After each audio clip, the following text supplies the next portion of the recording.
Eh bien bonjour à toutes et tous, j'espère que vous allez bien, que vous êtes confortablement assis devant votre écran, devant votre chaîne YouTube. Nous, on est tranquillement dans un pub irlandais avec Mehdi.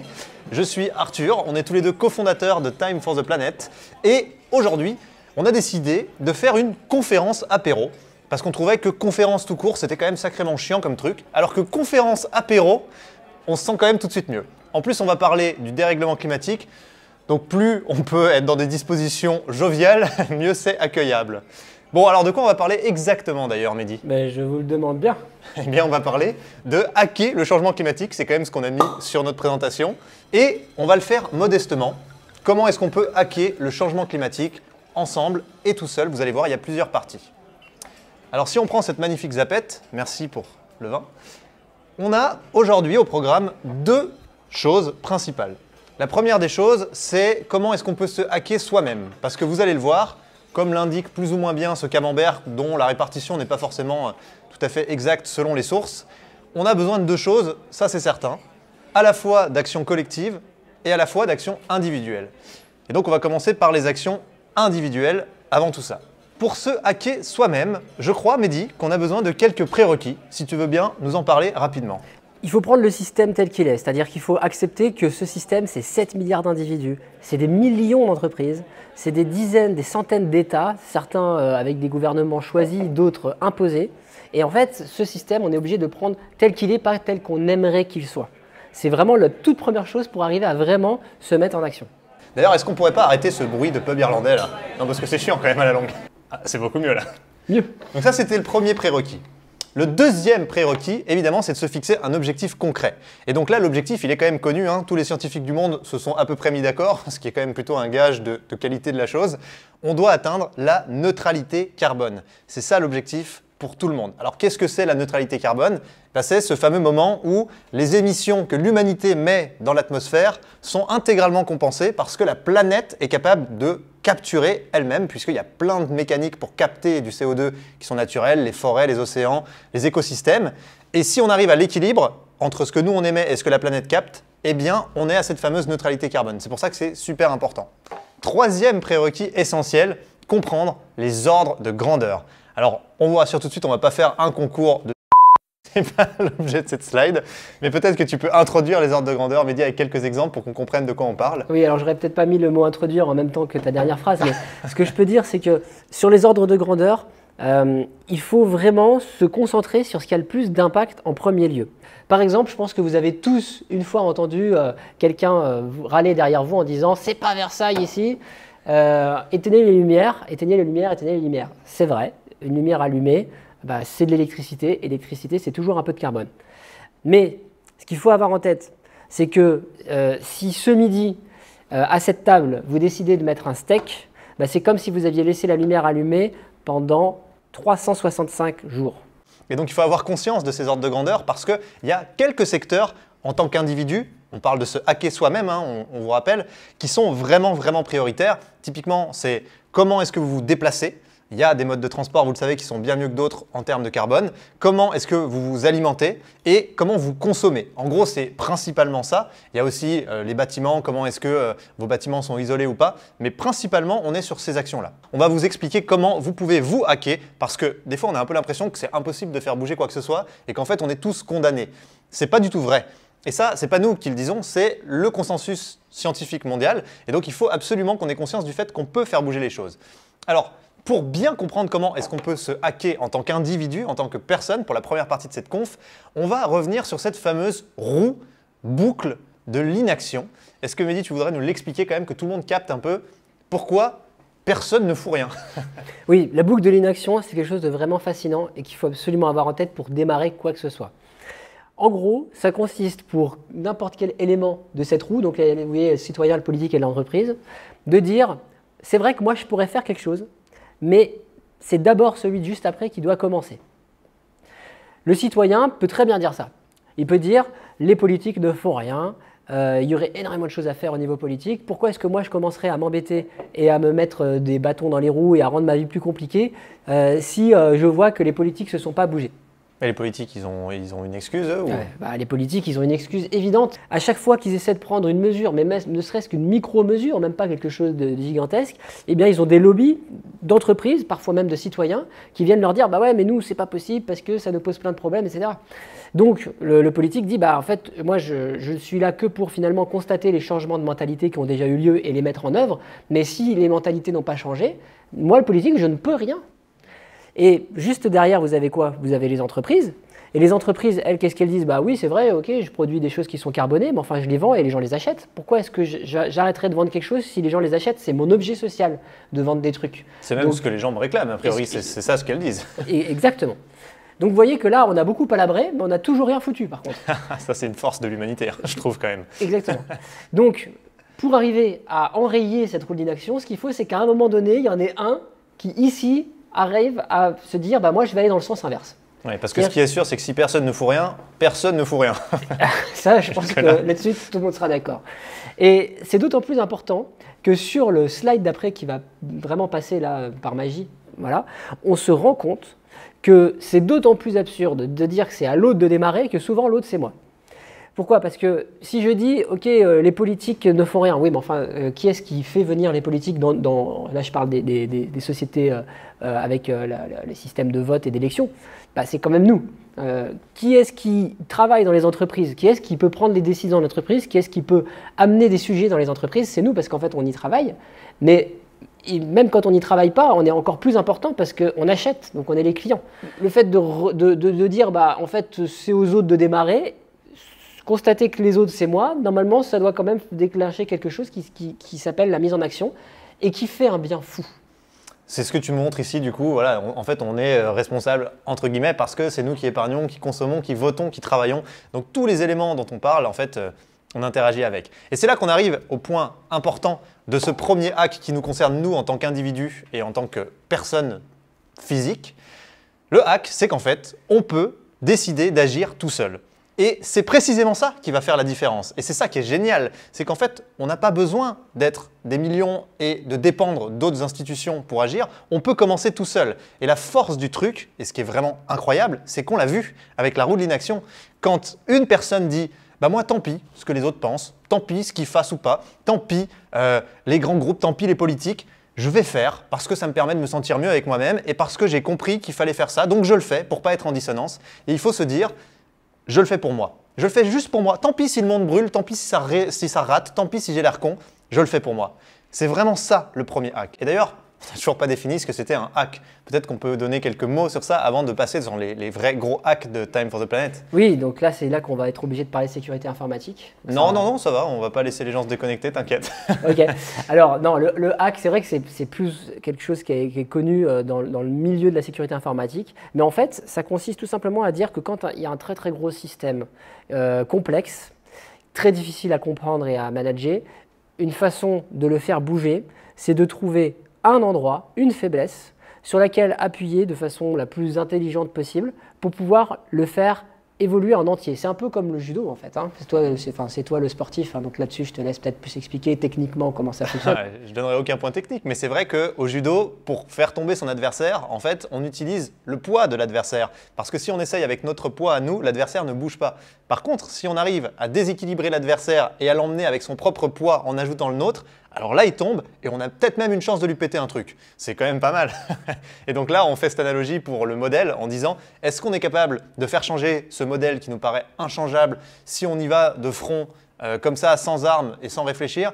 On voit que non, on se prend des murs. Par contre, est-ce qu'on est capable de le faire changer si on va chercher le petit élément déclencheur? Alors oui. Et quand on parle du modèle, pour l'instant, on parle de notre modèle à nous parce qu'on est sur les actions individuelles, mais vous allez voir qu'on va aussi parler du grand modèle, celui dans lequel on est tous. Ce qui est important de comprendre, c'est que sur l'action individuelle, pour finir sur ce hack, en fait, le vrai sujet, c'est de le décider. Parce qu'on peut faire sa révolution personnelle en un an. Ça, c'est ouf, mec. Non, mais je te le dis parce que voilà, on est là tranquille, posé à cet apéro, mais en un an, toi qui es quand même un sombre connard de la pollution, tu pourrais complètement avoir fait ta révolution et tu ne dépends de personne. Il n'y a pas d'organisation obscure ou de trucs qui vont te bloquer. Si tu le décides, tu fais ta révolution. Et c'est pour ça que c'est trop bien. C'est quoi ça ? Ça, c'est ton billet d'avion pour Dubaï. Ce qu'il faut aussi vraiment prendre conscience, c'est que une personne, très peu de personnes, 1% des gens, peuvent en fait arriver à avoir l'impact qu'il faut pour faire bouger 99%. Je vous donne juste un exemple. Cédric Riedenbach, c'est la personne qui a fondé la fresque du climat. Il a fait une fois un jeu, je crois qu'il l'a organisé pour 800 personnes dans une université ou Sciences Po, quelque chose comme ça. Et ce jeu permet de prendre conscience en vraiment 2 heures de tous les grands mécanismes qui font la crise climatique et du coup de se dire ah oui c'est très grave et il faut que je me mette en action. Et ben quand il a vu que ça avait super bien marché sur 800 personnes, il s'est dit il faut que plus tard ce soit des millions qui l'aient fait. Ben, figurez-vous qu'il est déjà, alors que ça date d'il y a à peine 4 ans, il est déjà en train d'accéder au premier million. Juste parce qu'à un moment donné, il a eu la bonne idée et l'envie de se lancer, l'envie de démarrer quelque chose. Alors là, Monseigneur Colli, oui, on arrive à la deuxième partie de cette conférence apéro. Et j'espère que vous êtes toujours bien. Je ne sais pas à combien de verres vous en êtes. Nous, on descend doucement les verres. Vous regarderez quand même qu'on est vraiment avec modération. Toujours la modération. La bouteille, elle bouge doucement parce que sinon, on sera censuré de YouTube. Bon, alors là, on arrive sur la deuxième partie et du coup, elle est vraiment importante parce que une fois qu'on a réussi à se hacker soi-même, on a déjà fait un bon bout de chemin et on est dans les bonnes dispositions pour réfléchir à comment on peut hacker le reste du monde. Mais il faut commencer par se hacker soi-même, c'est pour ça qu'on voulait faire cette intro.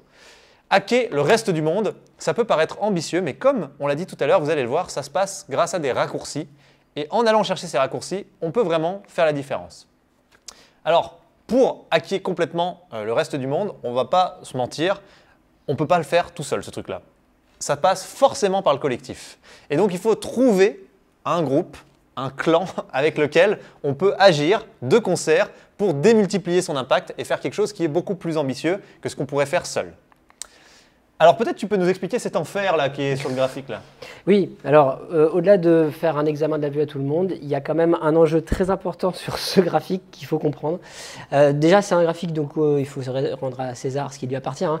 César ou César fait par Carbone 4 qui est un cabinet très important de conseil en carbone qui en gros nous renseigne sur un truc important, c'est que pour arriver à rester sur la trajectoire carbone des accords de Paris, il faut que les efforts soient répartis un quart sur les choses qu'on peut faire soi-même à l'échelon individuel, donc ce dont on a parlé en fait jusqu'ici, et les 3 quarts, c'est comment on arrive à décarboner l'économie. Alors ça veut dire quoi décarboner l'économie? Ça veut dire que dans les trucs qu'on vend et qu'on achète, l'économie, actuellement, il y a des trucs qu'on pourrait ne plus vendre et acheter. Ça, on pourra en reparler. Mais il y a quand même beaucoup de trucs dont on a encore absolument besoin. Par exemple, on a besoin d'hôpitaux, on a besoin de trains, on a besoin de vélos, de lits, de toits au-dessus de soi pour dormir, ce qui est toujours plus agréable. Hein. Et puis, de tout un tas de choses du type de la nourriture, voilà, des médicaments, etc. Bref, tout ça, actuellement, pour le produire, il faut beaucoup, beaucoup de CO2. Si on regarde juste autour de nous, là, si on regarde avec les bons yeux, et je sais que tu les as, eh bien, on doit voir du CO2 partout. Cet écran, la caméra qui est en train de nous filmer, dedans, il y a des composants qui ont été extraits, donc des métaux. Il y a du plastique qui a été fait, il a fallu des systèmes de froid qui ont émis des gaz encore bien pires que le CO2.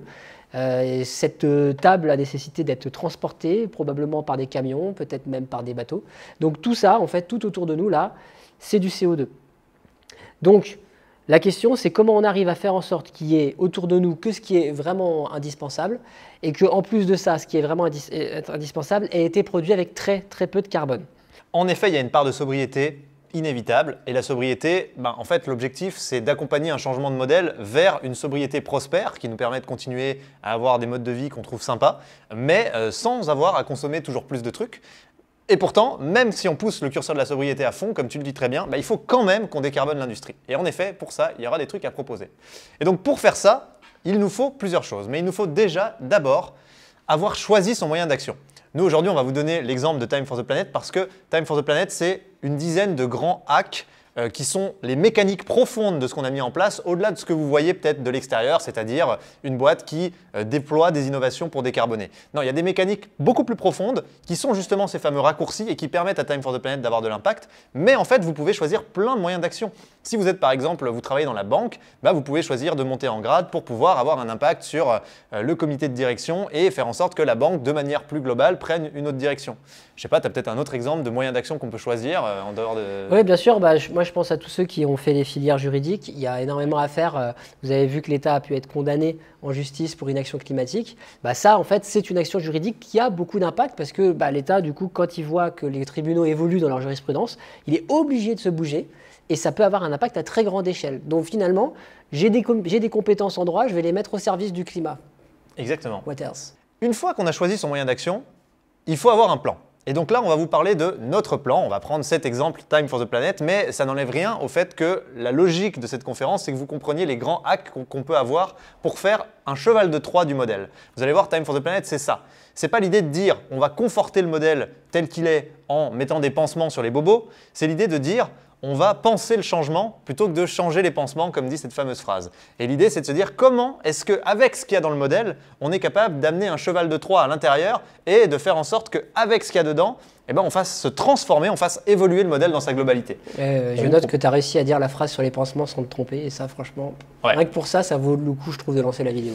Écoute, merci beaucoup, on va lancer cette vidéo, parce que ce sera le moment. Vous avez prévu quoi en 2050? Parce que je sais pas si vous savez, mais il paraît qu'on va tous mourir. Pas trop chaud? Allez, on change le plan. Aujourd'hui, deux stratégies s'opposent, mais semblent se rejoindre dans leur inefficacité. D'un côté, ceux qui veulent que rien ne change, business as usual. De l'autre, ceux qui disent que le grand châtiment est arrivé et que la fin du monde est proche. Et nous, au milieu, comme des… Et si on prenait le problème à l'envers? Avez-vous jamais imaginé qu'avec des boîtes, on pouvait éviter la cata climatique? Des boîtes, oui. Ah non, pas celle-là, non. Mais celle-là. Celle qui façonne le monde dans lequel nous vivons. Si c'est l'argent qui décide de tout, alors jouons sur le terrain économique, mais avec nos propres règles. Puisqu'on n'a plus le temps, prenons le système économique à son propre jeu. C'est l'ambition de Time for the Planet. Rassembler 1 milliard d'euros pour créer 100 entreprises pensées de A à Z pour lutter contre le réchauffement climatique. Sa recette? Détecter des innovations scientifiques qui permettent de régler le problème des gaz à effet de serre. Par exemple, construire avec de nouvelles méthodes. Les ciments actuels sont responsables de 5% des émissions de CO2. Remplacer les data centers par des technologies 1000 fois moins consommatrices en énergie. Et même capter le carbone à la sortie des cheminées d'usine. Les transformer en entreprises grâce à des entrepreneurs à succès. Et injecter de l'argent, beaucoup d'argent, pour que ces boîtes deviennent très vite mondiales parce qu'on n'a plus le temps. Mais le problème, c'est que même avec beaucoup d'argent, on peut toujours se planter. C'est pour ça qu'il y a un ingrédient magique, l'open source. Time for the Planet va mettre toutes ces découvertes gratuitement à disposition du monde entier pour que des milliers d'autres entreprises se créent en les copiant. Time for the Planet est déjà dans le top 10 des plus gros financements participatifs européens. Qu'est-ce qu'il manque alors? Eh bien, juste toi. Nous sommes déjà des milliers, soyons des millions. Sur le site Time for the Planet, deviens copropriétaire d'un projet hors norme. Puisque personne ne viendra nous sauver, on va se sauver nous-mêmes. Et pour cela, on va avoir besoin de force, de ta force. La plus grande aventure de l'histoire de l'humanité t'attend. Alors, partage cette vidéo. Merci. Elle était longue cette vidéo quand même. Bon, allez, on y va? On va dans le cœur du système. On y va. Les 10 grands hacks de Time for the Planet, ce que vous ne voyez pas quand vous voyez Time for the Planet de l'extérieur et peut-être ce qu'il est important de comprendre parce que c'est quand même comme ça qu'a été conçu ce mouvement pour qu'il soit le plus efficace possible, je le rappelle, en mode cheval de Troie. Alors on y va pour le premier hack. Mehdi, à toi l'honneur. Oui, alors ce sujet-là, en fait, ça me rappelle vraiment les toutes premières fois que j'ai parlé de Time for the Planet autour de moi, donc en disant, voilà, on va créer des entreprises qui vont développer des innovations pour faire baisser les émissions de CO2. Et puis il y avait des gens qui me regardaient avec des yeux ronds et qui me disaient, mais les gars, pourquoi vous voulez créer des entreprises? Pourquoi vous voulez créer encore des entreprises? Le but, c'est de faire moins, pas de faire plus. Et c'est vrai qu'au début, c'était difficile en fait de répondre à ça. Et en fait, la réponse, elle tient dans le fait qu'on peut créer une économie du moins et pas une économie du plus. On peut améliorer. On peut améliorer, exactement. Et donc sur le prochain slide, ce qu'on voit, c'est comment est-ce qu'on peut améliorer. Donc ce tableau, je vais vous le présenter un petit peu plus en détail. En live. Non, en fait, si on prend vraiment les grands sujets sur lesquels il y a beaucoup de carbone qui est émis, globalement, vous prenez l'énergie, donc ça c'est comment est-ce qu'on produit toute notre énergie, hein, c'est la production, l'industrie, comment on crée tous les trucs qui sont autour de nous, hein, ça c'est issu de l'industrie. Le transport, comment est-ce que ça c'est venu jusqu'ici. L'agriculture, c'est ce qu'il y a dans ça, et que tu es en train de trouver très, très bon plutôt. Hein. C'est super bon. Hein. Et puis le bâtiment, qui est ce qui est autour de nous. Et dans tous ces sujets-là, il faut arriver à faire moins de production, moins de carbone. Il y a 4 façons de faire moins de carbone. Le premier, c'est d'arriver à continuer à produire, mais avec 0 émission ou très peu d'émissions. Donc ça, l'exemple type, ça va être lorsque vous arrivez à vous déplacer sans utiliser de combustible fossile, la voiture électrique, lorsque on la branche et qu'on met de l'électricité dedans, si l'électricité a été produite elle-même avec très peu de CO2, eh bien, ce qui roulait avant avec beaucoup de CO2 roule maintenant avec très peu de CO2. L'efficacité énergétique, ça veut dire d'arriver à faire en sorte que pour produire la même chose, on utilise beaucoup moins d'énergie. La sobriété, c'est avoir besoin de moins d'énergie. Donc typiquement, la rénovation thermique des bâtiments. Si vous avez un bâtiment qui nécessite énormément de climatisation et que vous le rénovez pour qu'il n'y ait plus besoin parce qu'en fait, naturellement, la chaleur ne s'emmagasine pas, vous avez réglé un problème très important de CO2. Et puis la captation, ça on en a parlé un petit peu au début, séquestration, captation, c'est un peu la même chose, c'est faire en sorte que du CO2 présent soit récupéré. Quand vous plantez une forêt, vous lancez de la captation, mais il y a plein d'autres systèmes de captation qui existent. Et donc, si je voulais résumer aujourd'hui avec vous l'action de Time for the Planet, je dirais que c'est un grand bingo.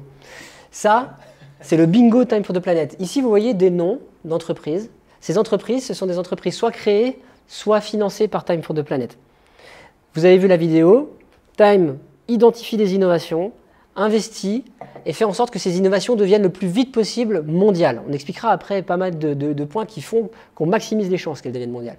Mais juste pour vous dire que c'est ultra concret, c'est qu'en fait, nous, notre objectif, c'est d'avoir rempli complètement ce tableau, avec parfois peut-être même plusieurs entreprises dans une même case, et que finalement, en même pas un an d'investissement, on a déjà quand même commencé à occuper un petit peu le terrain. Moi, ça me fait même penser à la bataille navale, tu sais, à l'époque.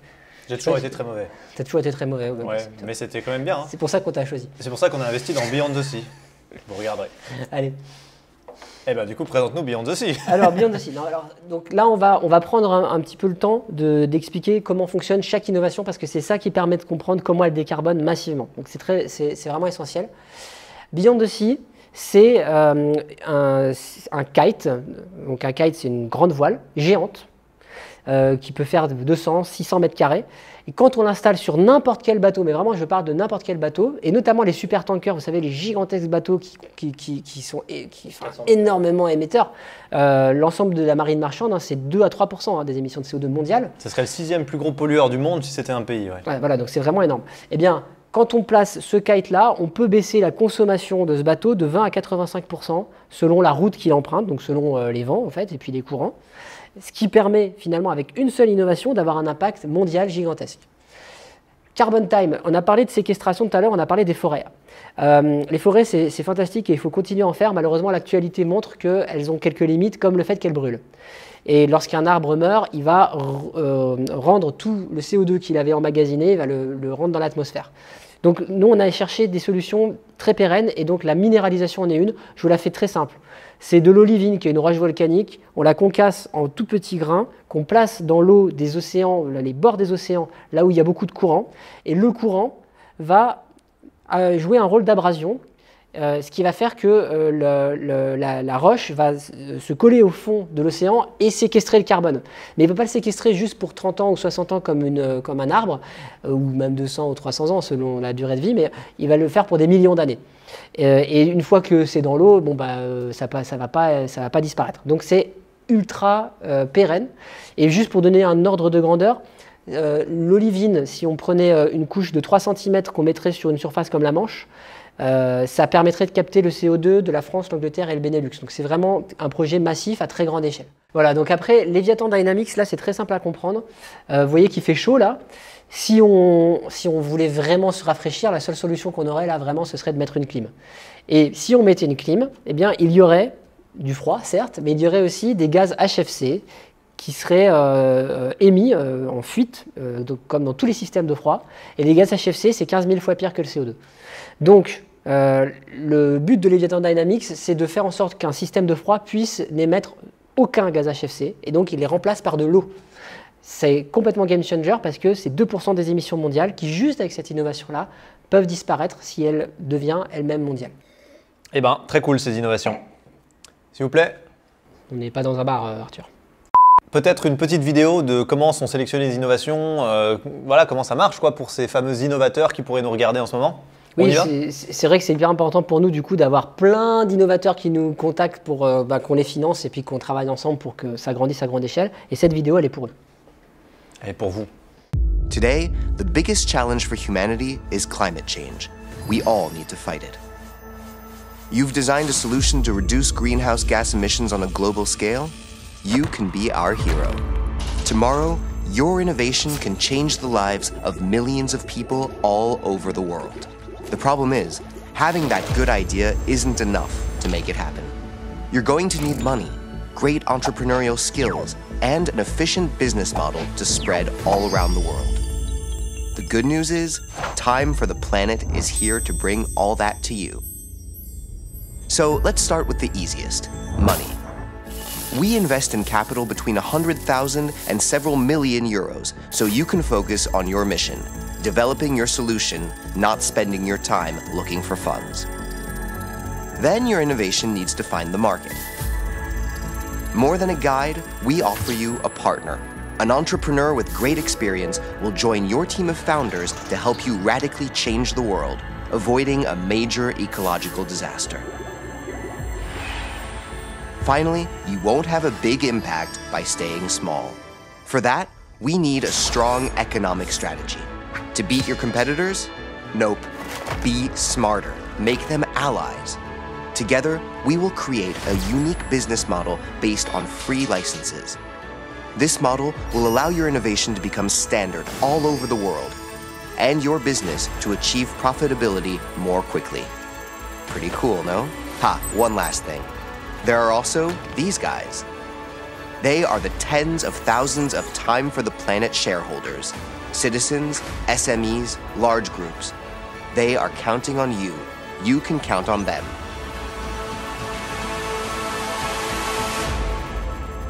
Join us to change the world, because there is still time. On passe au hack numéro 2 de Time for the Planet. Alors encore une fois, les hacks, c'est des raccourcis, c'est des trucs un peu contre-intuitifs. Et donc celui-là, il est clair, il faut qu'on accepte qu'en fait, on est parfaitement incompétent. Et que c'est très bien.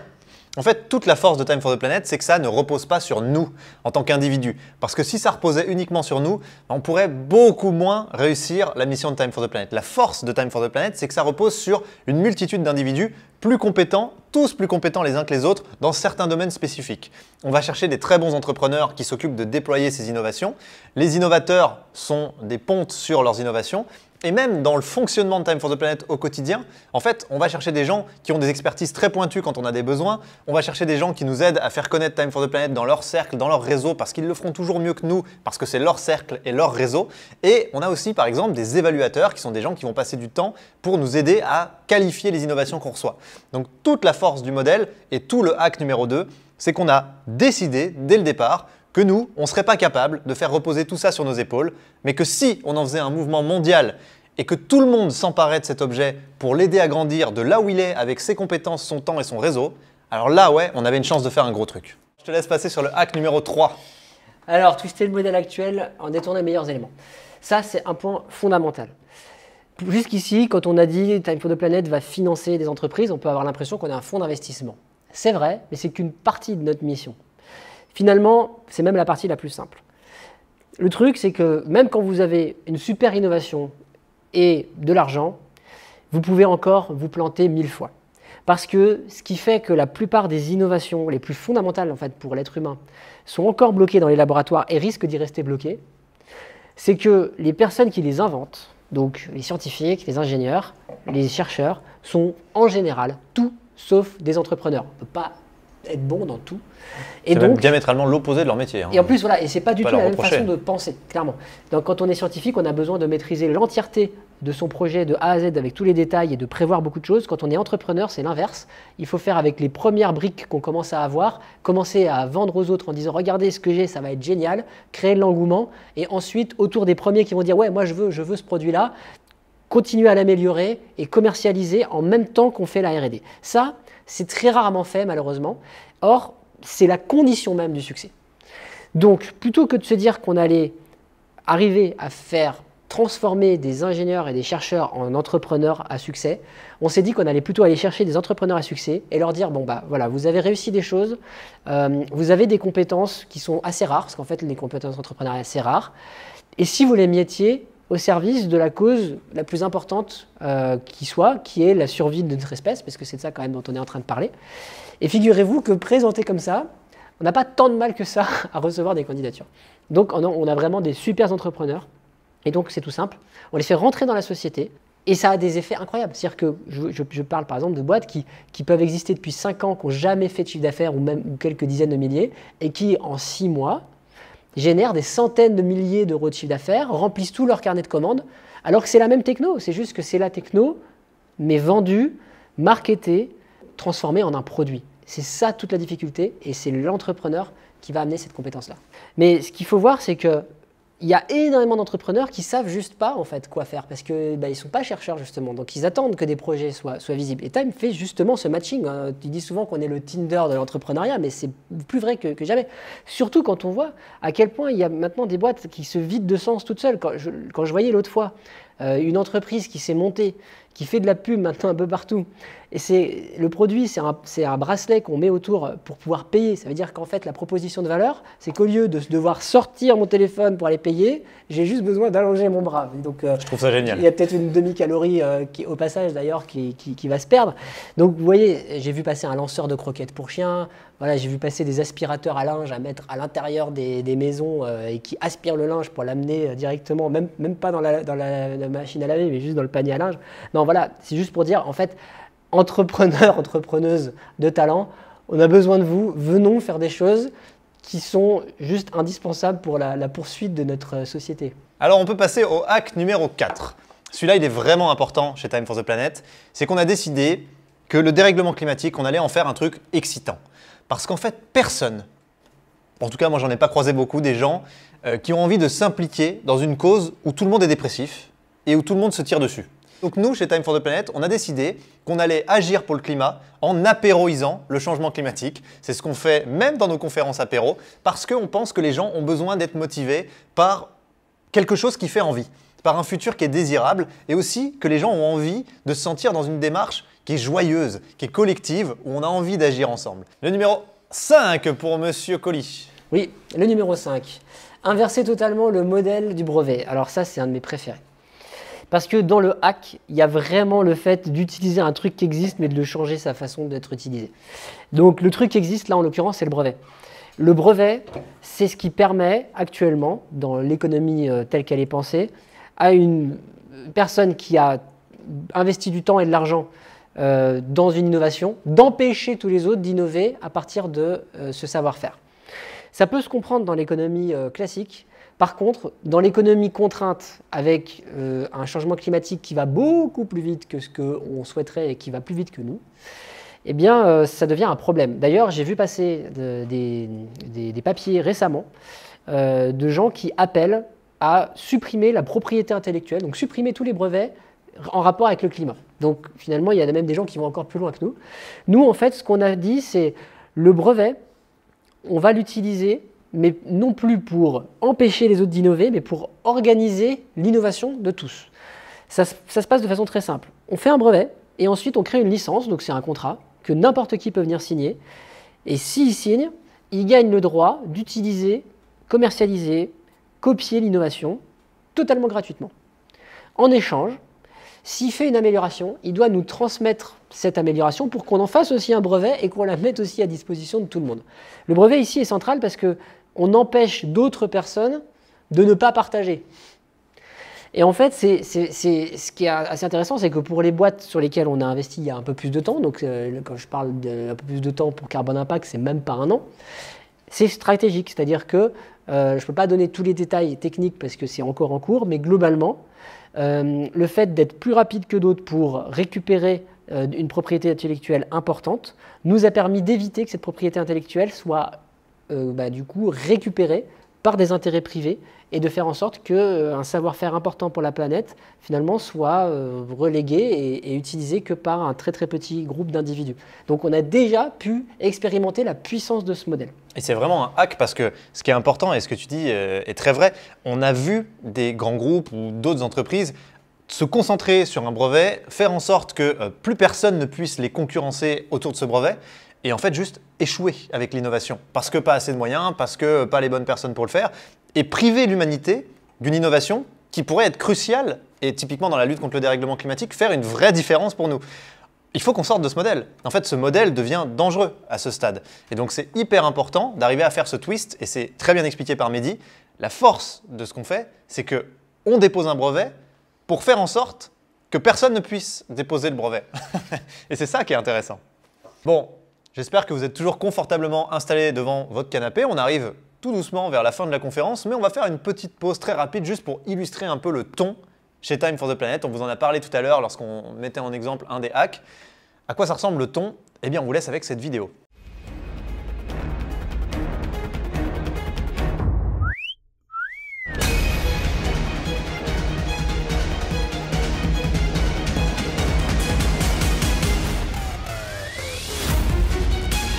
J'ai investi 10 €. 100 €. 1000 €. 10 000 €. 50 000 €. J'ai investi 200 000 € dans Time for the Planet.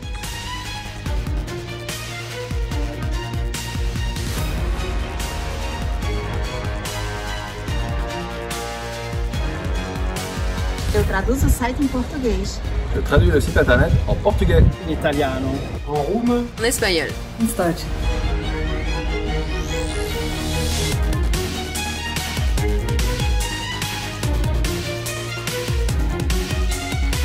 Je m'occupe du design des documents de Time for the Planet.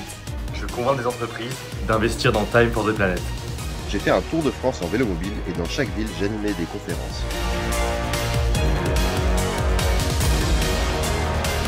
Je passe 20 coups de fil par semaine pour souhaiter la bienvenue aux nouveaux actionnaires. J'ai participé à la charte RGPD. J'évalue des innovations proposées à Time for the Planet. Je mets mon réseau à disposition.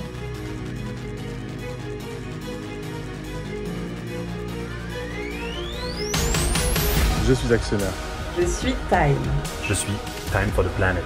Cette fois, les citoyens ont le pouvoir.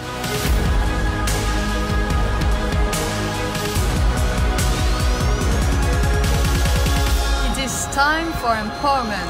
È ora di cambiare le cose.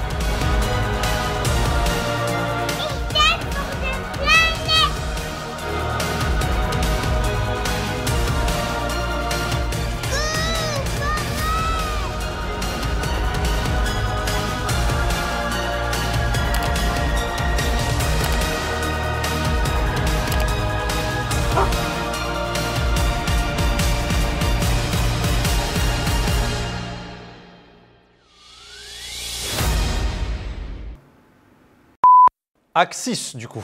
Alors, pour ce hack, vraiment, on va vous parler à vous toutes et tous qui nous écoutez parce que vous êtes clairement concernés aussi. En fait, très souvent, on a l'impression qu'on a appris un métier ou fait des études et que tout ça, finalement, ça ne peut plus vraiment servir à la transition et qu'on est forcément rangé dans le camp de ce qui ne va pas vers les bonnes choses plutôt que dans le camp du monde qui devient de plus en plus soutenable.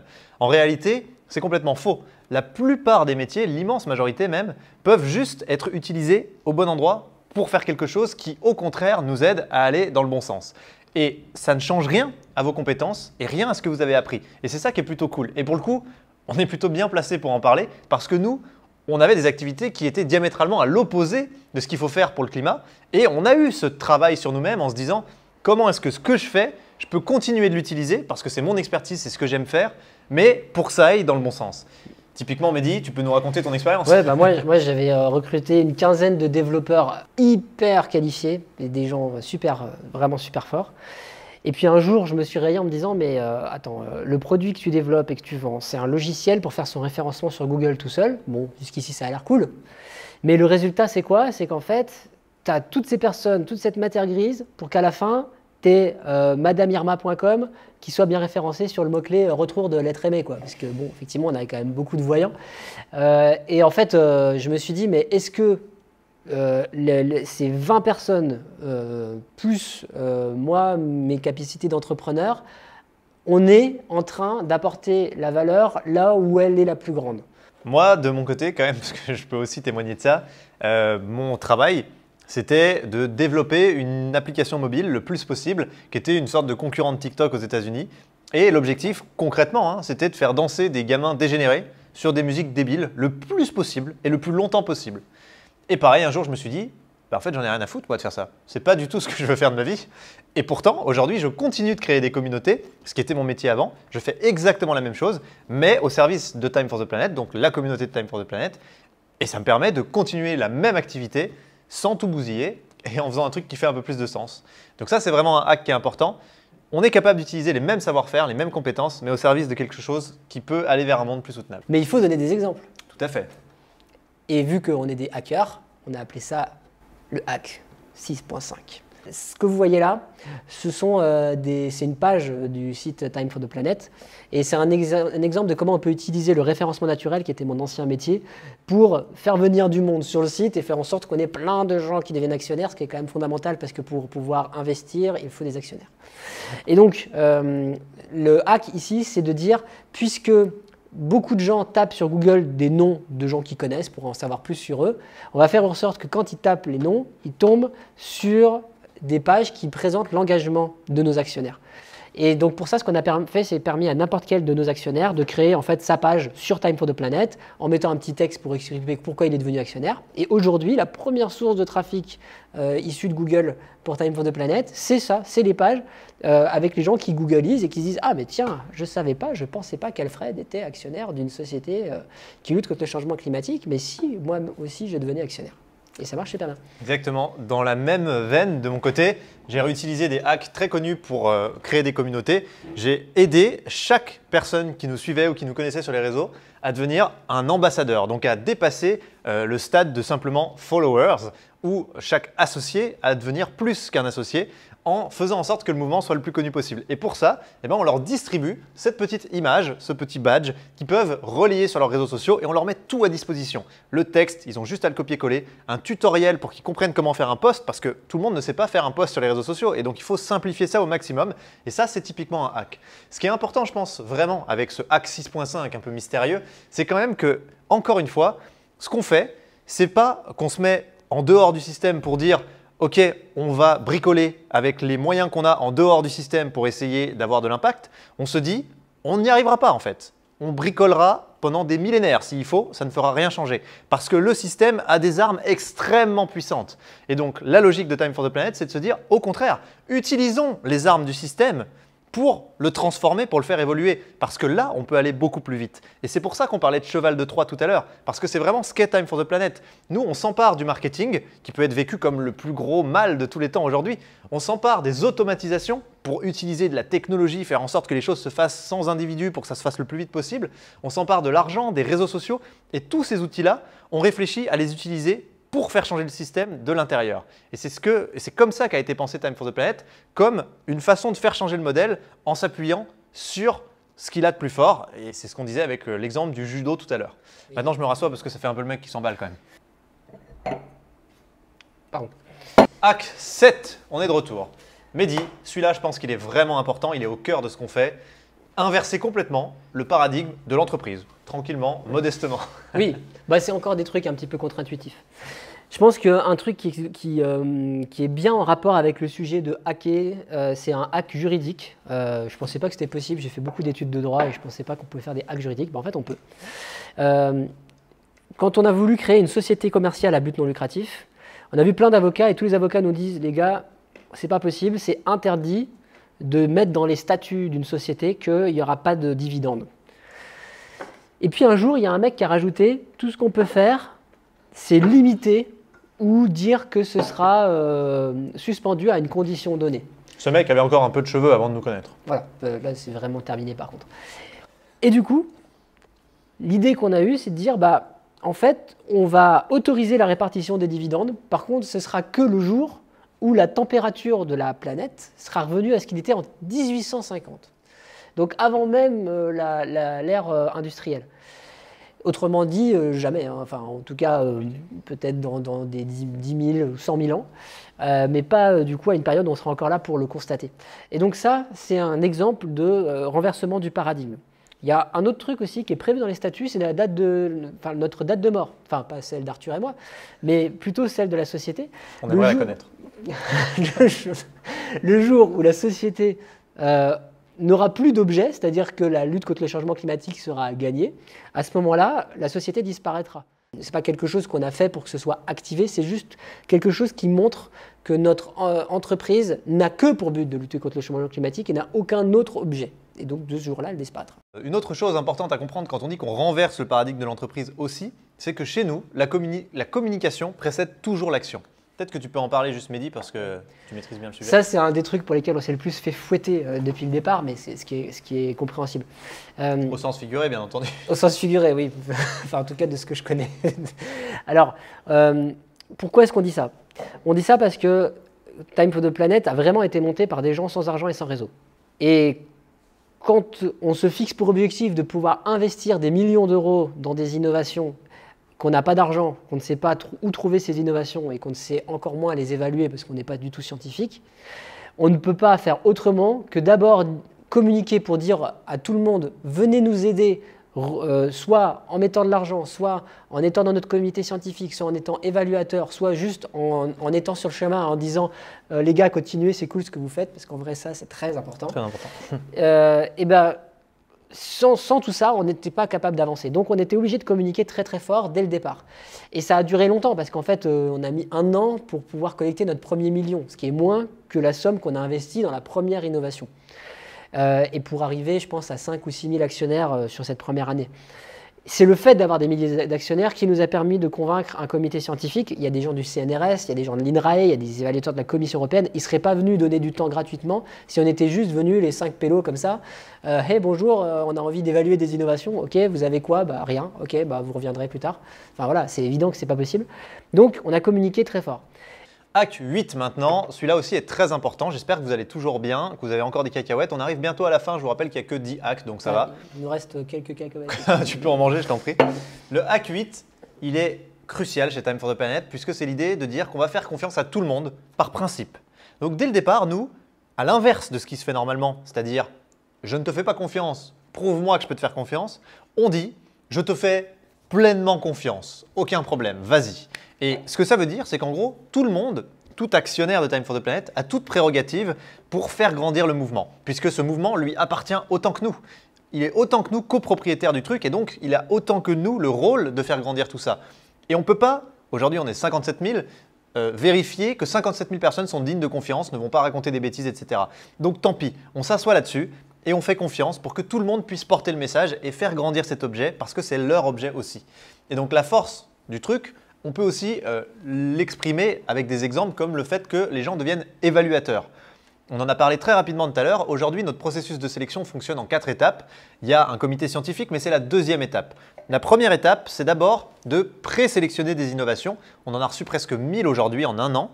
Et ces innovations, elles vont passer sur une plateforme en ligne et des milliers de gens comme vous et moi, qui n'ont qu'une formation d'1 heure qu'on a donnée, vont pouvoir aller noter en fonction de 6 critères ces innovations. Même s'ils n'ont aucune qualification, même s'ils n'ont jamais été ingénieurs, scientifiques, etc., on leur donne l'accès avec cette formation d'1 heure. Et ces gens-là, en faisant leurs évaluations, on s'est aperçu d'un truc, c'est qu'ils arrivent à un niveau de précision sur les résultats qui est l'équivalent d'un expert. Donc la sagesse des foules fonctionne et le fait d'être dans une ouverture totale sur la confiance fonctionne aussi. Et pour illustrer tout ça, on a une vidéo, un slam même, parce qu'il y a quelques tentatives d'artistes ici. On vous laisse avec ça. On va donc accepter tout le monde dans Time for the Planet. Des femmes et des hommes de tous les pays, des entreprises, petites, moyennes et grandes, des associations et ONG. des clubs sportifs, des collectivités publiques, des banques et des fonds d'investissement. On va discuter avec des représentants élus, quel que soit leur bord politique. On accueillera les riches, les pauvres, les gros cons, les véganes, les boulimiques du voyage en avion, les décroissants, les utopistes et les pessimistes, ceux qui comprennent rien à l'urgence de la situation et encore toutes les autres catégories de personnes que tu peux pas saquer. On a les nôtres aussi, si ça peut te rassurer. On aura l'OM et le PSG, le MEDEF et la CGT, Tom et Jerry, les pros et les anti-nucléaires. On mangera des pains au chocolat et des chocolatines. De toute façon, on est tous sur le même paquebot. Il n'y a plus qu'à déposer les armes et à coopérer. Ici, quoi qu'on pense ou fasse tous individuellement, on n'est pas là pour s'écharper, on est là pour construire. On se reprendra la tête si on arrive un jour à trouver une île sur laquelle accoster et si on en a encore l'envie et l'énergie. Pour l'instant, pause. On y arrivera parce qu'on sait tous au fond de nous qu'on y a intérêt, individuellement et collectivement.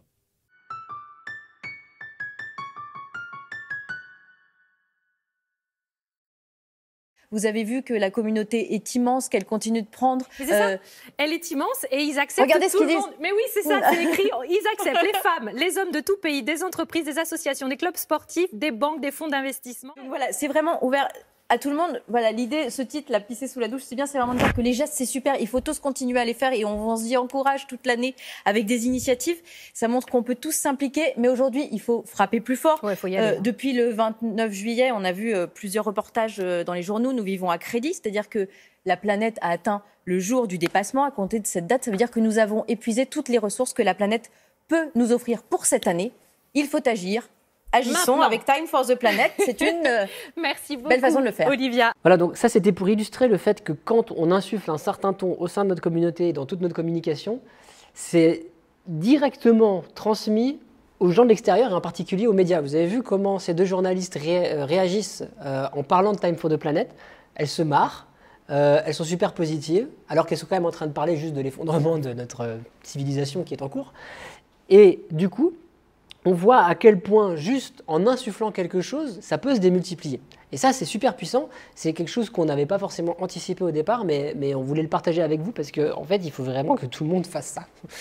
Après, donc, on a la question des règles en fait, qu'on a pu mettre en place au sein de la communauté. On essaye de faire en sorte de se rassembler et de n'être focus que sur ce qui nous rassemble. Parce que si vous allez même dans notre communauté qui est ultra soudée, et que vous dites le mot nucléaire, bah vous n'avez plus qu'à aller rassembler les débris de ce qui restera de la communauté. Pourquoi ? Parce qu'en fait, dès que vous commencez à faire débattre les gens, il n'y a pas d'impact positif parce que personne ne va changer d'avis parce qu'il aura débattu avec quelqu'un ou alors sur le très très long terme, c'est assez rare. Par contre, vous allez vous donner toutes les raisons de ne pas vouloir faire des choses ensemble, de créer de la méfiance, de créer de la défiance et surtout de faire retomber l'énergie. Alors que ce qui est dommage, c'est que finalement, là on parlait du nucléaire, mais de toute façon, Time for the Planet ne va pas installer des centrales nucléaires et ne va pas non plus démanteler de centrales nucléaires. Donc on aura passé du temps à se déchirer sur un sujet qui finalement n'aura jamais d'impact dans le monde réel. Ce qui est quand même vraiment dommage. Hack numéro 10, hack final, le plus important, commencer par s'adresser aux humains. En fait, la première chose qu'il faut faire, c'est arrêter d'être déguisé en calculette toute la journée. On ne sauvera pas le monde avec des tableaux Excel, on ne sauvera pas le monde avec des prévisionnels, on sauvera le monde avec du bon sens. Je crois qu'il est grand temps de raisonner d'abord en tant qu'humain avec notre bon sens et de nous dire de quoi est-ce qu'on a vraiment besoin. Et ce qu'on voit, c'est que quand on commence par s'adresser aux individus, eh bien en fait on touche leur cœur et on touche la raison. Les personnes morales n'ont pas de cœur par définition puisqu'elles n'existent pas vraiment. Et les institutions, aujourd'hui, c'est ce qui prend la plupart des décisions dans notre monde. Sauf que ça nous amène à un monde robotique qui ne prend pas des décisions justes. Ça va toujours être qu'est-ce qui me rapporte le plus, qu'est-ce qui fait le plus de ROI, etc., etc. Et en fait, on s'enferme potentiellement à chaque fois dans des schémas qui ne sont pas bons pour nous foncièrement. L'idée, c'était, avec Time for the Planet, de commencer par dire on va aller chercher les citoyens. Peu importe où ils travaillent, on ne va pas chercher la personne morale, on va chercher le citoyen, l'humain, on lui parle à lui. Et en ayant des citoyens, on était convaincus qu'on allait réussir à avoir des personnes morales qui ensuite nous suivraient. Et c'est ce qui s'est passé parce que si vous regardez ces graphes, on voit bien qu'aujourd'hui, la répartition du nombre d'actionnaires citoyens, c'est beaucoup plus important que le nombre de personnes morales. C'est le tout petit bout du camembert là. Mais par contre, en volume d'argent, on se rend compte qu'il y a déjà plus d'argent qui vient des personnes morales que des citoyens. Et donc, c'est super important de commencer par les gens. Et c'était vraiment le hack primaire de Time for the Planet. Ce qui fait qu'on est capable de communiquer à très grande échelle et du coup que la marque Time for the Planet soit de plus en plus connue, c'est que justement on a tout ce qu'on a dit avant qui est contre-intuitif et qui n'est pas calculette. Et le résultat, c'est que maintenant quand on dit nous avons investi dans telle entreprise, on reçoit des emails de gens qui disent « Ah ouais, moi je suis intéressé pour ma boîte, pour moi. » Ça nous fait gagner des clients beaucoup plus rapidement. Et même la marque Time for the Planet, maintenant, elle est utilisée par les entreprises dans lesquelles on a investi comme un argument en disant « Mais regardez, on est labellisé Time for the Planet, faites-nous confiance. » Et ils gagnent un temps gigantesque de confiance parce que justement, il y a tout ce qu'on a mis en place pour que ce minimum-là, faites-nous confiance, soit acquis. Les amis, on arrive tout doucement à la fin de la conférence et donc pour rebondir sur tout ce qu'on vous a dit, à la fois les hacks individuels et les hacks collectifs, on va vous parler de notre roue à nous, c'est-à-dire la roue du changement. Tu veux nous l'expliquer, Mehdi? Oui, c'est très simple. C'est la même roue que tout à l'heure, mais cette fois-ci, on tourne dans l'autre sens. Il y a quelques éléments qui ont décidé, qui faisaient leur changement individuel, donc des citoyens, et qui se sont dit « Mais moi, je veux bien être régulé par l'État, puisque j'ai fait mes propres changements, ça ne me dérange pas qu'on rajoute de la régulation. » Et donc, le politique va pouvoir agir. Le citoyen va être exigeant vis-à-vis de l'entreprise, exigeant dans le fait d'accepter d'aller travailler dans telle ou telle boîte, dans le fait d'accepter d'acheter tel ou tel produit. Et donc, l'entreprise elle-même va devoir envoyer des signaux positifs aux citoyens et l'entreprise va se mettre dans une disposition dans laquelle elle ne va plus bloquer les décisions politiques. Voire même, elle va inspirer le politique parce que le politique, lui, ce qu'il fait, c'est qu'il regarde comment les entreprises ont évolué et il va se dire, oui, je peux aller plus loin, je peux mettre en place et à ce moment-là, tout va se débloquer. Et donc, on passe de la situation inverse puisque désormais, tout peut aller beaucoup, beaucoup plus rapidement. Merci beaucoup d'avoir suivi cette conférence. On arrive au bout tranquillement. On a chaud, on n'en peut plus. C'est un peu bizarre comme conférence YouTube pour vous parler de dérèglement climatique, mais on espère quand même que ça vous a plu. Et surtout, on espère que vous êtes prêtés au jeu et que vous avez chiné avec nous pendant cette apéro conférence. Maintenant, on voulait juste hacker la fin de la conférence parce qu'on n'avait pas prévu de fin, mais il y a quand même un truc qu'on voulait vous dire, c'est que si vous voulez d'ores et déjà commencer à vous hacker vous-même et à hacker le monde, il y a une action hyper facile, c'est juste de partager cette vidéo pour qu'elle circule le plus possible sur Internet, sur YouTube, qu'un maximum de gens nous découvrent en quoi Time for the Planet est plus que juste une boîte qui déploie des innovations comme vous l'avez compris. Et puis, en faisant ça, vous allez pouvoir nous aider, mais aussi aider peut-être le monde à aller dans une dimension plus soutenable. Donc, merci, parce que quand même, c'est bien de dire merci aux gens à la fin des conférences quand ils viennent de nous écouter pendant plus d'1 heure. Et puis, en général, ils aiment bien. Donc, à bientôt, climatiquement vôtre. Et à très bientôt.